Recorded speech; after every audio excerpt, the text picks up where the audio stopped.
Dominique, thanks very much for joining us. It'd be good to get your views, I suppose, on some of the key trends, particularly influencing the listed real estate at the moment. I would say the first big trend I would see on the listed side is climate change and all the sustainability item, which has been one of the most prominent theme over the last year in the industry. I'm happy to see the good progress that the entire sector has done in that area over the last years.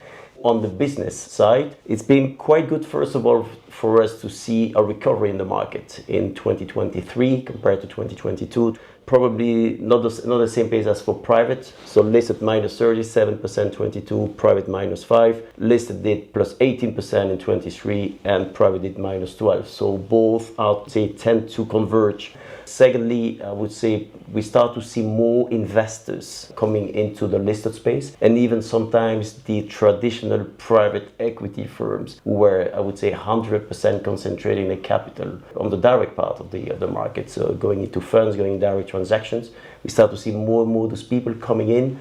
Also coming from the UK, so probably closer to you. Is also the trend we start to see with some managers who have announced as part of the FCA consultation and a change in the regulations, some of those funds might be tempted in the very short term to allocate normally a significant portion of their equity to global listed real estate mandates. So I hope this will become a reality, which is also, I would say, a positive signal for the listed real estate sector going forward. So that's probably what we see on the funding side. On the sourcing side, it's clear that we have seen a certain wave of consolidation in the industry. Will that continue in the future? Probably well. Of course, from an association like EPRA, I would say it doesn't serve us from a membership point of view, because if you have two listed companies combining with each other, of course you're losing a member, but on the other side you are creating a bigger company, a company which is much more investable. So this wave we will probably to see it happen in the future again. Some public companies may become private as well. We know some private equity firms quite active in this domain. This has been the reality in the past. This will probably be a reality in the future as well. We are also looking very carefully at what could happen on the IPO front, because we know that some private equity firms today have very significant portfolios for which the listed sector might be an exit strategy in the next 24 months. So yes, consolidation on the one side, but also some positive prospects for new entrants in the market, which would help also to serve and to increase the sourcing part and helping the funding and the sourcing to match with each other. And in terms of the focus around open-ended funds, different kind of real estate vehicles, how do you see that developing versus, I guess, the listed side? I would say we are, even at EPRA, we are representing only the listed sector. So we do everything we can to promote the sector. But what is important is that investors need to have a good allocation to both unlisted and listed. For us, for the listed side, I would say we always argue that a lot of investors, and that's the reality, are very often under-allocated to the listed space compared to the private real estate space. There are some exceptions, some pension funds we know across Europe, some sovereign funds as well, which have, I would say, an allocation even over 50% in the listed real estate space. So there is room for everyone there. So open-ended funds, they have their advantages, they have their disadvantages, and the liquidity has been one of the main disadvantages over the many years. That's why some of them are also shifting more to allocate a portion of the equity to real liquid investments to provide a certain liquidity for their shareholders. Of course, on the listed side, sometimes people, and that's what I hear every time when I meet with investors, yeah, but the listed sector is much more volatile. It is true.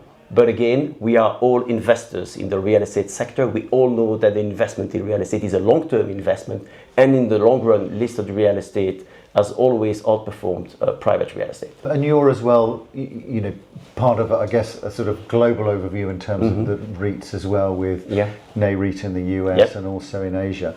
So I suppose, how do you see that comparison at the moment between the European listed space and those global ones? I would say, first of all, Europe is far too small, but I would say that's also what we don't like the situation, but what we also like behind it is that there is a challenge. Today Europe represents, if I look at the FTSE EPRA Global Index, Europe represents roughly 14%, today the US 65%, and Asia for the remaining part.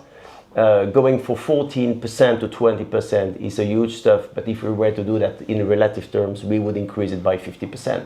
So we like the challenges. There are always ups and downs in the cycle, but we definitely work very hard in bringing more and more people to the listed space.